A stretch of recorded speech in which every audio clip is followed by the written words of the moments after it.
Welcome everybody. I'd like to welcome you to Connect Rather Than Divide Conversations.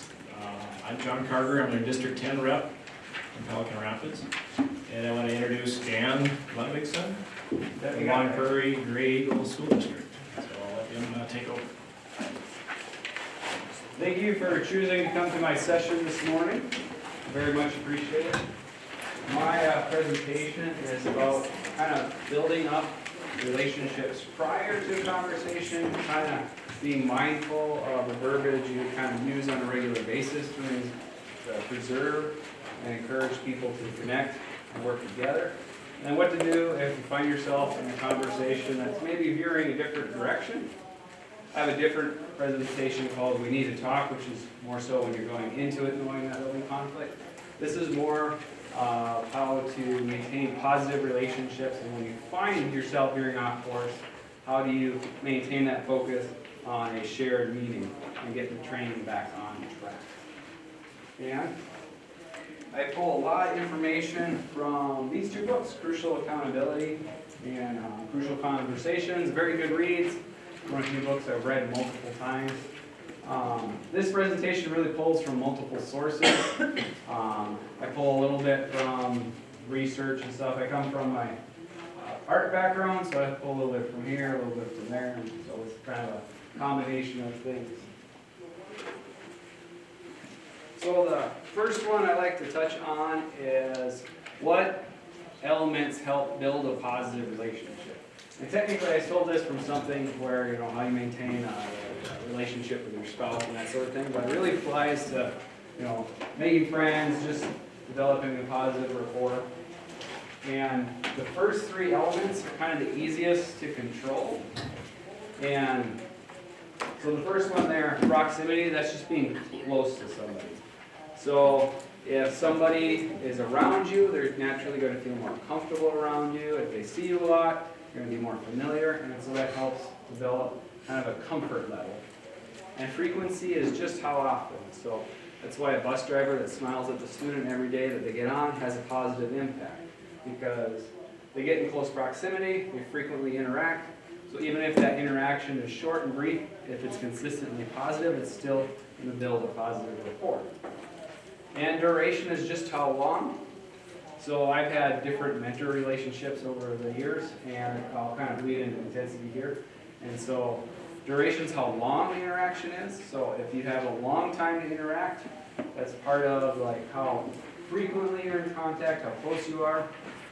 But intensity is the hardest one to control, and that's what the other person's getting out of it. And that's why it's kind of mentioning the mentor. They'll have more infrequent, longer interactions, but they're positive and you get a lot out of it. So you still develop a pretty positive relationship, even though it's fairly infrequent. And like I said, that's probably the hardest one to control, what the other person's getting out of it, the first three. It's why when I go over to the high school in my district, I put pretty much in my office right in the middle of the commons area. Everybody can see that I'm there. The kids see that there's bad weather, they can stop by and give me their opinion on that. And they like to do that. And it makes them familiar with me, and they know who I am. So that's a lot better starting spot than who the heck are you, and where'd you come from, and looking like an alien. And it has helped with working with parents in my role as an administrator.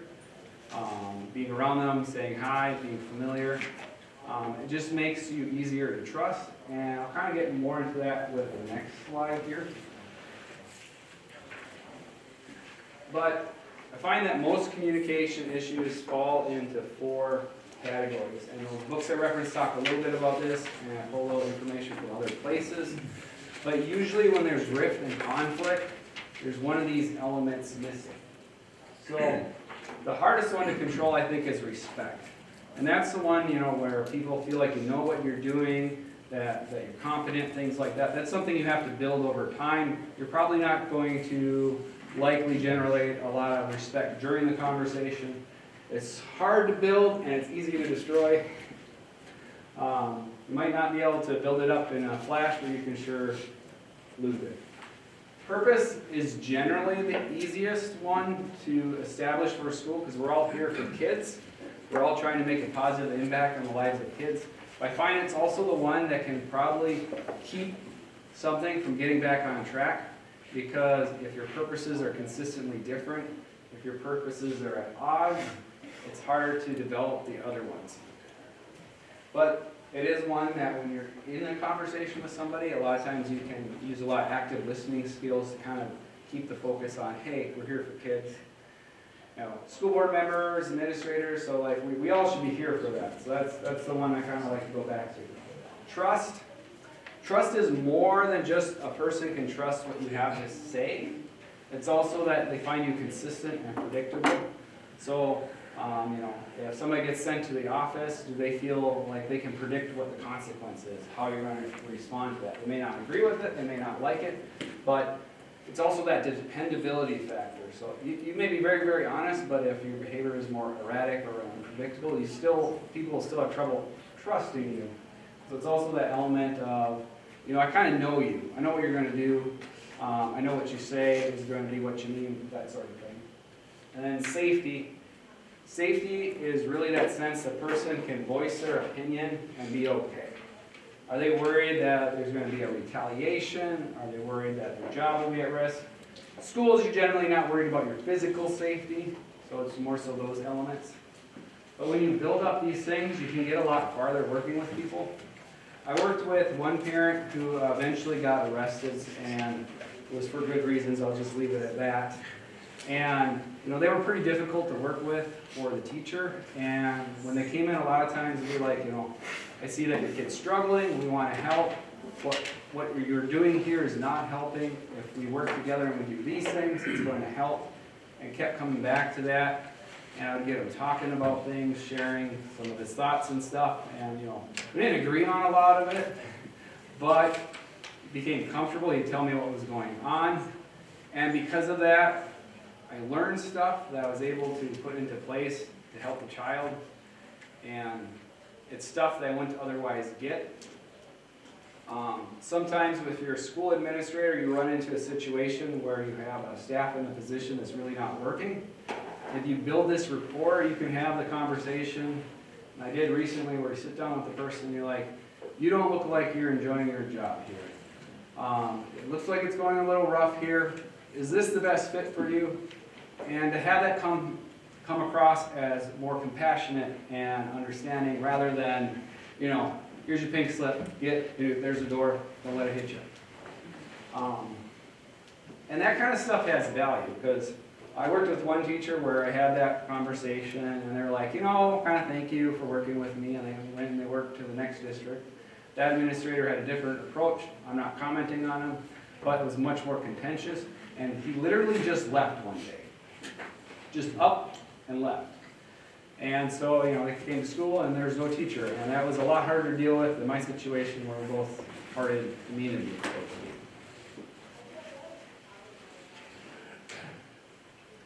So, danger signs. We need to talk some more about this, but here's some general tips if you're in a conversation and you see them, that perhaps it's not going the direction you want, or that there's a bigger problem there.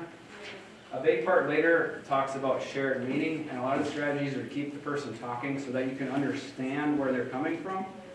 That doesn't mean you agree. It just means that you can understand where they're coming from, and sometimes you learn something you didn't know, or sometimes you learn enough information that you can at least get to kind of a respectful space. So words and actions not aligning, you know. If somebody says they're fine while they're turning bright red, which kind of leads in body language, they're not really fine. And I had a conversation with the parent once, and they came in and they're talking about how their kid was doing in class, and they were being very cordial, very polite.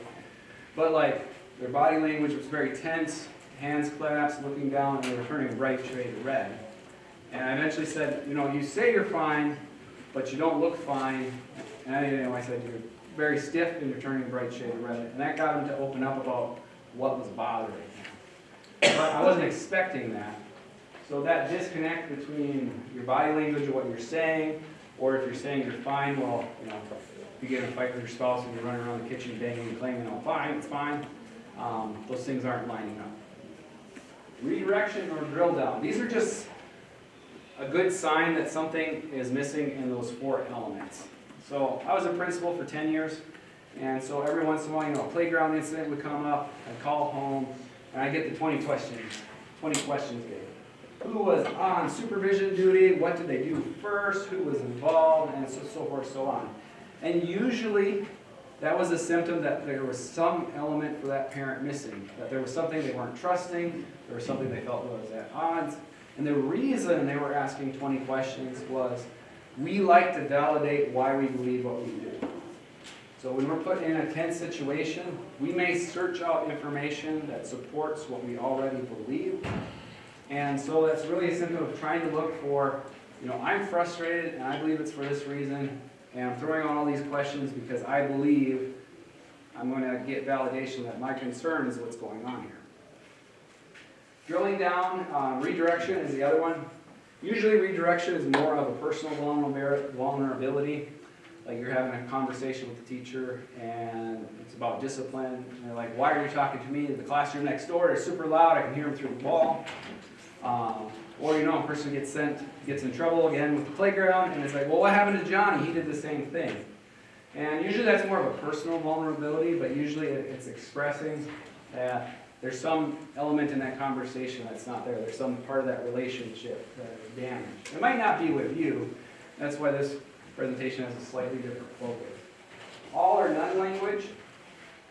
When somebody says, you never listen, you're always after me, nothing ever goes my way, that's like, psychology has a term for that, but it's like you're generalizing from, typically it's not always or never, that's usually, jumping from one thing to another, and that's usually a sign that something is bothering them. Again, they're looking to validate where they stand, and they're kind of generalizing their information.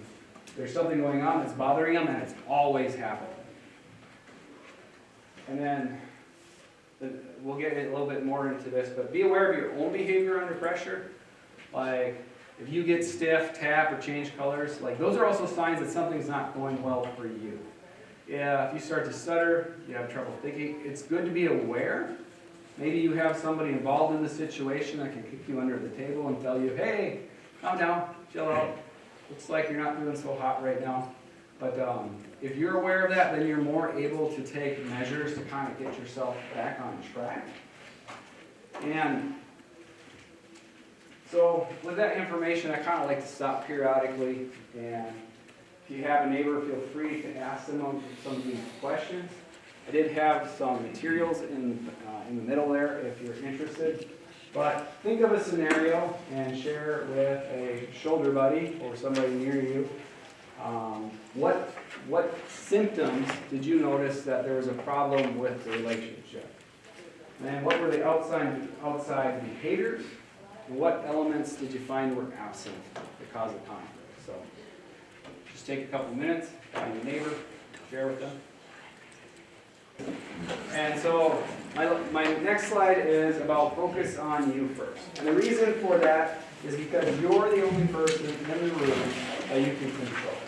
And when we get fixated on controlling somebody else's behavior, we tend to get more frustrated, we tend to tell ourselves more negative stories, and like I said, at the end of the day, you're the only person who can control your own behavior. So it's not constructive to worry about how you can control another person's behavior. Get back to facts. For this slide, I mean for yourself. Sometimes when we get worked up, we try to validate how we feel, and we make up facts, but maybe we're not aware we're doing that. So if we stop and we say, what really happened? What were the exact words? Am I maybe embellishing because I'm upset? Am I embellishing because I think there's something going on? Own your own role in it. So kind of that same token when you're reflecting, did you contribute to the problem? Now, later I'll talk about apologize if you had a part in it. If you do that, make sure you're very sincere in it.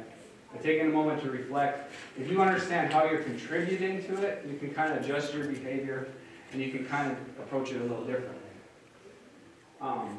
And a lot of times what makes up the most upset is really what happens between your ears. So there's this interesting story. A bunch of people were asked their response to a bank robbery where somebody got shot. And one person's response was, I'm so lucky to be alive. I'm glad nobody got seriously hurt. Whew, that was a close call. Next one is like, what terrible luck I have to be in the wrong place, the wrong time. The last person was like, there's more deserving people in the room to get shot than me. Think about that. So how you talk to yourself and how you talk through it can make being stuck in traffic something where you take a moment to breathe and relax, or you're flipping off the next car. Know what you hope to accomplish. I find this most often comes up when you want to approach somebody and you have a problem. And a lot of times with evaluation processes can come up, you're frustrated, you want something to change, and so you want to come up with a laundry list. Like I have this and this and this problem, and this and this and this problem. However, I think we can all agree generally that's not very constructive. So, what are you hoping to gain from the conversation? Are you staying focused on helping the kid, or are you trying to prove, like, for example, maybe that the school's doing what it can, which may be necessary, but is that the purpose of the conversation? Are you veering into, you want to prove you're right and they're wrong? So, know what you hope to accomplish, and sometimes it takes a minute. Sometimes you actually got to think for a minute and write it down. What is it that I want from this conversation? Yeah, I kind of talked about it, but you make you mad. Other people don't make you mad. We can't control our external environment, but we can control how we respond to it. So, be mindful of your language. And this one is kind of that leading up to, when you have that proximity and duration. And sometimes it's good to take an audit of how you're talking.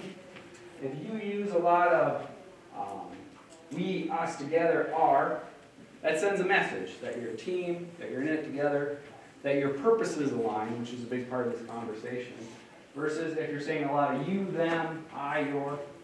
I knew one person in my past, and they were a very good person, and they wanted good things for the district, but whenever I talked to them, they always said, those teachers, you need to do this, and those people. And after a time, I got to notice this is a very us versus them, we're going to square up and have a conflict. And people will pick up on that, whether or not it's subconscious or subconsciously. And earlier I talked about deflection, and a lot of times what people are trying to do is deflect their emotions. They're upset, and they want something to be upset with. If you're trying to help them, if you have a mutual purpose, it doesn't really do any good to be mad at the person trying to help you out. So, and I also mean like your correspondences, the stuff you put in the newspaper, the communications you put out. What sort of messages are you sending out over time? And that's why it's useful to have a common language. Sometimes you might hear your principals talk about it where you have a certain teaching language. But those things you repeat over time, people are going to remember them one way or another. They might not remember them consciously, but it affects how they think about it. So, another stop and reflect. Identify a situation that you got yourself worked up because of the story between your ears. Identify the messages that your word choices may have communicated because of the story you're telling yourself. How did that affect how you spoke? And what behaviors did you have indicating how you felt about it? So, with the people around you, just take a minute to consider the question. So, these strategies here that I'm going to talk about are how to keep you focused on the goal, the thing you want to achieve, and to understand that a lot of times the conflicts that you're having aren't about you. And I have some interesting stories to go with it. But the focus should always be on the students. We're a school district. We're trying to do what's good for kids. If you're not focused on that, then you're not in the right profession. And I think you would agree with me. But sometimes we lose sight of that along the way. And it happens to all of us. So, with your word choices, I'll kind of explain this with a story. So, one time I had this situation where a parent was giving me a call. It was actually a grandparent. And they were telling me that their daughter was coming home saying that kids in school were flashing. Don't worry, I have an explanation. And they were in a kindergarten class, and there was a bathroom at the front of the classroom. And occasionally a kid would peek out asking for help in the bathroom. But I wouldn't say the kids was lying, but I think they liked to make the story a little more colorful when they got home. You know, they were a bit of a storyteller. And, you know, understandably, Grandma was very upset. And so we had a meeting, invited her on in. And what we learned from that conversation is it started out very accusatory. You guys aren't doing enough with this, you're not responsive, how are you meeting the needs of my child? And what those were concerns that she had that she wanted solved. Because as we got to talking, Grandma lived with the mom, but Mom had a severe mobility problem. In order to make ends meet, she had 2 jobs. And because she had 2 jobs, she couldn't always be there in the morning to get her child to school. And she knew her child had trouble reading.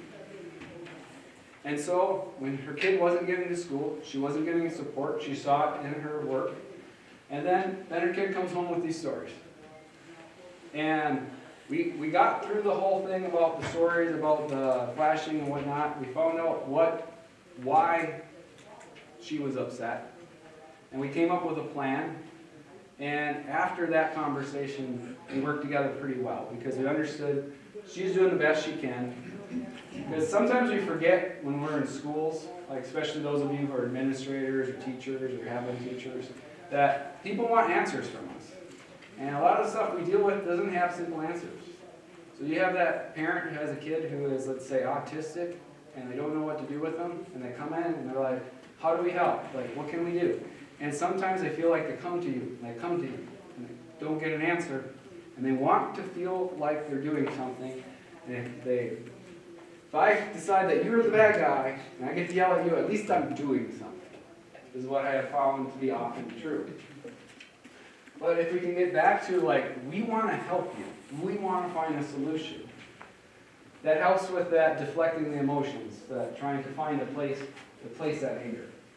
Letting people know you care. Like, take a minute.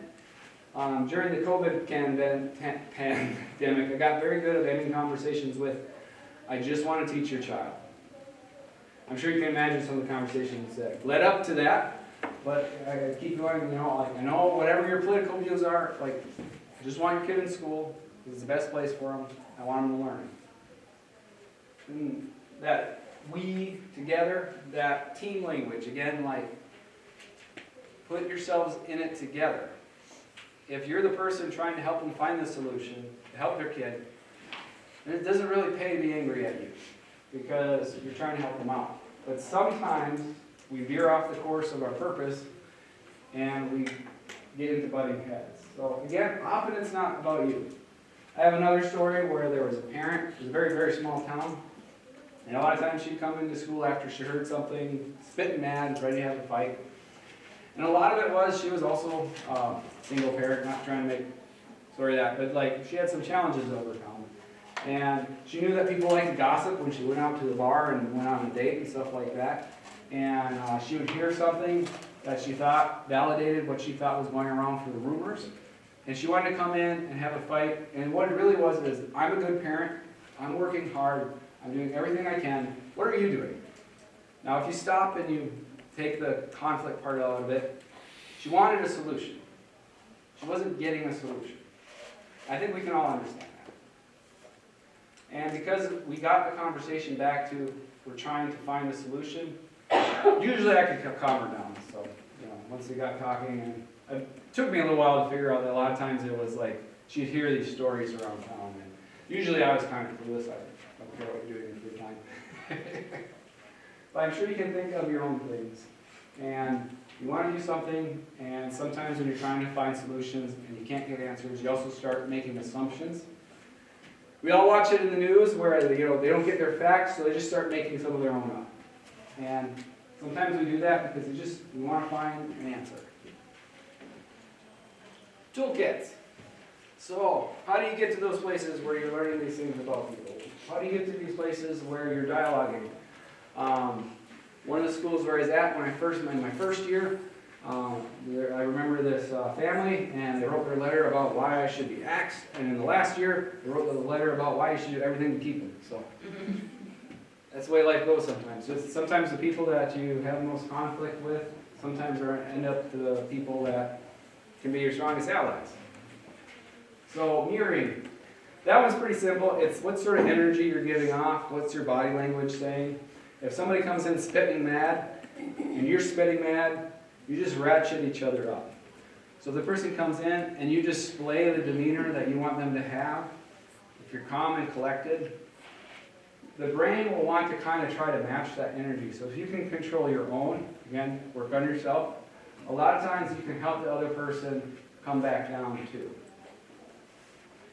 Take your time. A strategy that I sometimes employ is to just slow down your speech a little bit. Because a lot of times when we get nervous, we get worked up, we start talking a little bit faster, and perhaps our thoughts go a little faster than our mouth, and we start tripping. For one, it sounds like you're not quite in control. It generally gives off a vibe that's not helpful. And when you slow down, it does make you sound like you're more put together, that you're more in control. But it also gives you time to think. So when something comes up, it allows you to be like, what's going on here? I need to reassess my strategy. And again, be mindful of your body language. If you're saying, we're in it together, but you're tense, and your body language is saying, I want to have a fight, like that could cause an issue with that trust element, because a lot of times we're good at sensing that somebody is not, their words and actions aren't lining up. But just as a caveat, usually we're not good at sensing why. We can just sense that something's off. That's why you kind of need to dig deeper.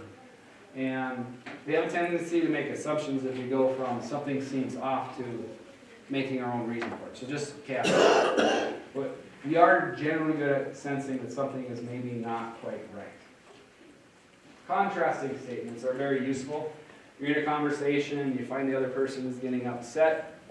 You say, no, I'm not here to try to punish your child, make him an example. I want them to learn, and I want their behavior to adjust, and I think this will do it.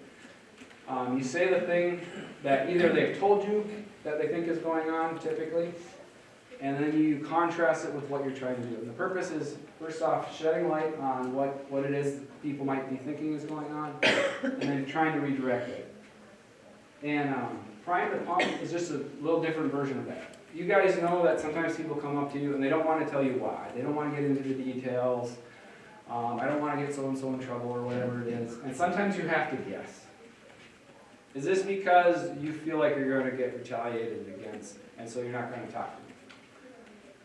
And do be careful with that one, because if you're way, way off base and it's nothing remotely close to what they're thinking, that could cause a problem too. But if you kind of have a general idea of what's making them upset, this might be the thing that gets them talking. I used this strategy recently, and I said to the person, like,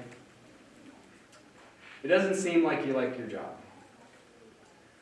I see that you're not here regularly, that you leave without telling people, and this has been going on for a while. And then they started talking about, like, I'm not happy here anymore, etc., blah, blah, blah. It's a way to get the person engaged with you. So that last bit's just kind of emphasizing what the purpose is to get you dialoguing. I'll get more into it later, but a lot of times people confuse communication with building a relationship. And what I mean by that is there's a lot of people that spend a lot of time sending home newsletters and articles and communications that go one direction. Those aren't the same as these things because you need the feedback on how it's received, because if you don't have the feedback, you can't adjust your message. And so a lot of times, like for an administrator, for example, would be like, have you talked to the teacher? And they'll be like, yes. And you find out they passed them once in the hallway and they made one comment to them, but that was it. Or on the other side of it, I communicate all the time. Well, did you call the parent? Well, no, I wrote notes in the planner. Like, it's just not the same thing as what I'm getting at. So again, stop and reflect. Identify a conversation where you had powerful emotions. What is the mutual purpose or goal that you would have if you were to approach that conflict? What emotions may be fueling the conflict of the person you're speaking with?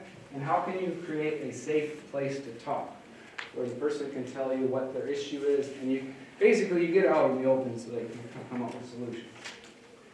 So what's a strategy you can use to approach that? So the biggest purpose of this presentation is you gotta find a way to keep the focus on having a shared goal. Keep the focus on communicating you have one, and try to avoid those things that distract you from the fact that at the end of the day, you do want the same or very similar thing. You probably disagree on how to get there. Again, find yourself in conflict, start with the facts. Chances are, there's a good probability that you agree on 90% of the stuff and you want to have a war over the remaining 10. It's kind of a bit of a joke. But, I remember one time preparing for a staff meeting where we were getting ready for what we're going to do with our reading program. And unfortunately I sent out a survey ahead of time on like, hey, what's your opinion on this and this point? I'm glad I did it. It was when I came to the meeting and I showed them, what everybody thought. There was one person that had like a whole speech ready, and she was like, oh, I guess there's no point to give this. We agree on all this stuff that's in this. So sometimes we get really worked up, and really we do agree on a lot of things. If nothing else, you make sure that you have all the correct information and that you're starting from a similar understanding point. And it's the least emotional part. So you might even just give the person a little time to calm down, move back up into the prefrontal cortex if they've been upset. And then share your story and ask for their story. This one can happen in different steps. But once you establish this is what happened, these are the facts, these are the things we can agree on, you can say, with that information, this is how I see it. And then ask, how do you see it? And that's when you're talking about how you're looking at the information. As you all know, at the crime scene, you can have 5 different witnesses and then watch the same thing happen and you still have 5 different stories. And that just has to do with how we interpret information. So an example I had of using this strategy once was I had to talk to a staff member in the past, and I was telling them, you're sending all these students down to the counselor with stories about the principal, but they're not asking to come down here. And you're seeming to do it for a particular purpose. And again, like, the kid didn't ask to go, so what's... and I remember the person going, are you accusing me of something? And I said, no, but what should I make of the information? And she actually quit the next day, so I think I wasn't supposed to make a good assumption from that information. That is obviously not the goal of it. That's a good example. Like, we didn't get in an argument, we didn't get in a fight, but I asked her, we agreed, this is what happened, this is what's happening, right? And I gave her a chance to be like, can you tell me a good reason why it's happening? And apparently there was an answer to that. And if you kind of flip between those two, you start there, and then test for understanding and paraphrase is kind of the next step. A lot of times you can move up and down depending on how the conversation goes. A test for understanding is similar to paraphrasing. I'll start with paraphrasing because a lot of people are very familiar with that. You take what the person's saying in their story, and you use your own words to repeat it back. Now, there's a reason I said it that way. Don't repeat exactly what they said back to them for 2 reasons. One, it can seem condescending, like you're just parroting it back like a bird. And 2, we use language differently. So if I use your same words back, I'm not going to catch if I have a different meaning for something. For example, in my household, when my wife says table, she means all flat surfaces. When I say table, I mean table. Occasionally it causes a conflict when she's telling me to go look for something on the counter, and I'm like, it's not on the table. So that's just a good example. Test for understanding is similar to paraphrase, but you kind of give what you think is happening and you add their pieces to it. And you kind of go, does that seem reasonable? Is there something I'm missing? That part you add more parts to yourself, and it gives the person a chance to say something. Like I said, sometimes you go back and forth, depending on how deep the issue is. But you're always trying to maintain a focus on you're trying to reach a goal together. And sometimes that takes more effort than others. I remember a situation I had once with a special ed teacher and a business teacher. And they got to a point where they were butting heads pretty bad. And it started small. Initially, they were keeping the student back, the special ed teacher, to work on some work, and they were missing it from the business class. And that became you don't value my class, you're taking the time away from me because you don't think what I have to do is constructive. And I kind of built off that and started getting a little bit back and forth. And so we started to have regular meetings where we sat down and we're like, you both want to teach the kid, you're teaching business, you're teaching stuff in special ed, you both agree they're important, and they never got to a point where they liked each other, but they got to a point where they could respect one another. And we did that because we both want to help the kid. We disagree on how, but let's work from there. And like the story implies, sometimes it takes more effort than others depending on the situation.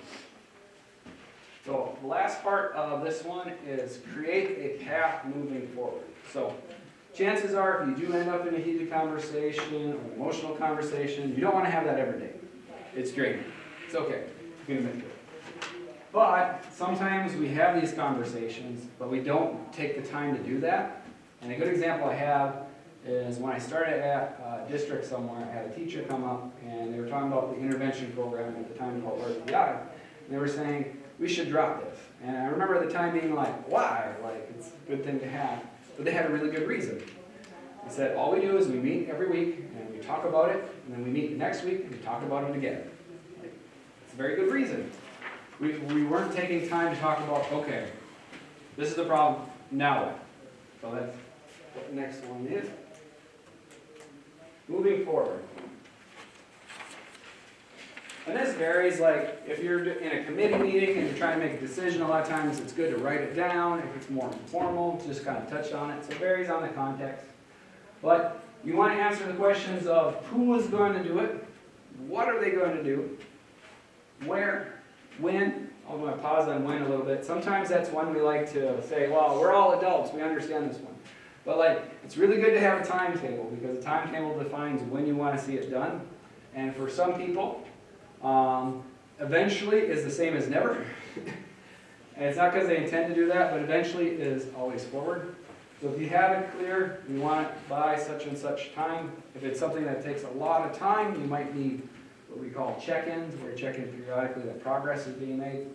That was a strategy I like to use as a principal with like bullying situations. I visit with kids, be like, okay, this is what we're going to do. I'm going to check in 2 weeks and see how it's going with Johnny. And I like that because then I told Johnny I was going to come check on it. So like, at the very least, he knew that if he kept at it, I would come sniffing around. But when you answer those questions, it makes it very clear of what you want to achieve, because if you have to keep having that conversation and keep having that conversation, that's eventually going to degrade the trust and respect and things like that. And so taking the time to have those conversations and define where, what, when is very important. And sometimes conflicts are simply caused because we have different ideas of what these things are. Sometimes you have a conversation and you think you understand each other and you think, you know, I'm going to get this done by the end of the month and that'll be great, and the other person thinks it needs to be done by tomorrow. So it can help avoid a lot of conflict if you have it, especially before there's conflict. So, does anybody have any interesting stories or takeaways they'd like to share?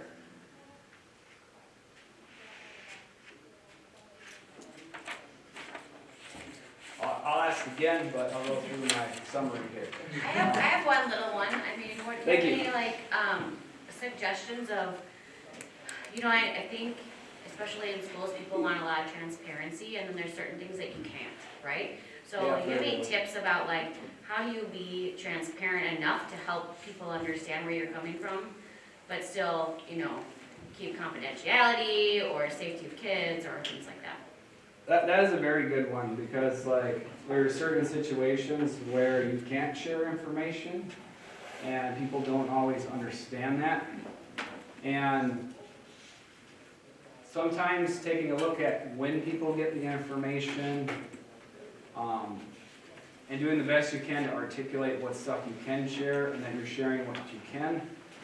The more time that passes with those situations, and this is something I've been told, usually the more apt there are to think that you're just not sharing something, where if you can say, hey, there was an incident, we're addressing it, it's confidential, but especially if you have policies, that can help a lot. Like I use that a lot with discipline. I'm like, we're following the school policy. If you have that, then if the person wants to find out what the school policy is, you can direct them to that. We're following that.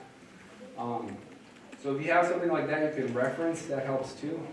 Some situations are tough though. Like, people want to know more than you're really allowed to say.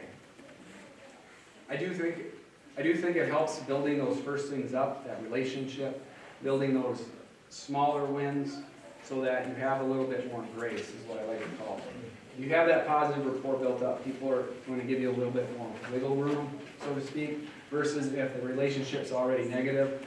As soon as you don't share something that's going to be right to, there's a negative lead. So, can't always prevent it, but there's some thoughts I hope they're helpful.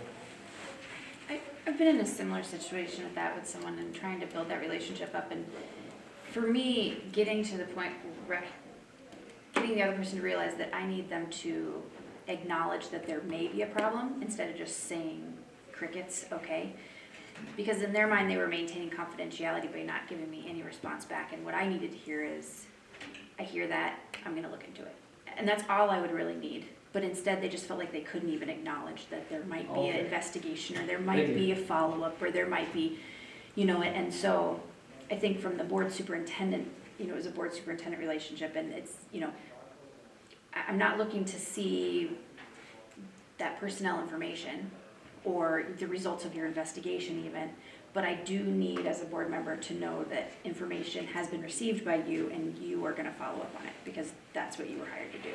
And so getting past that point was really kind of, it was harder than I thought it was going to be, because they just thought by saying nothing they were maintaining confidentiality, but I took it as, I'm not able to do my job and effectively evaluate you and hold you accountable if you don't at least give me a little tidbit. That is a very good perspective to share, because sometimes when we're looking at that problem, we get so focused on our section of it, so as the administrator, that I have to keep this confidentiality and stuff, that we don't think of the other side of it, and so we miss a solution in the middle. And in art we call it tunnel vision, but it applies to obviously those things. Sometimes our tunnel vision is actually our biggest blinder. So I would say that that's the difficult conversation that she needs to have with her superintendent, to share how she felt and what she needed, because I'm going to guess that there were other board members who maybe are feeling the same way. And if that conversation is difficult, you still need to have it, because the soup is the one who should be telling you as the board. And you also have to remember, sometimes superintendents are new, or if they're coming from a different state, they're also coming with a different view. So as a board, you always need to be having conversations about, this happened, can you tell me more about it? Help me understand. I felt like I was left out in the dark. What was it that you could have said or will say in the future? And there was a really good session at 4 o'clock yesterday, talking about what you as a board member can say when there are those situations. And community members want to know a whole bunch of stuff, and how to practice that. And that's the other piece, that as a board member, the more you practice what you can say to those constituents out there that want to know stuff, the easier it is to deal with those situations.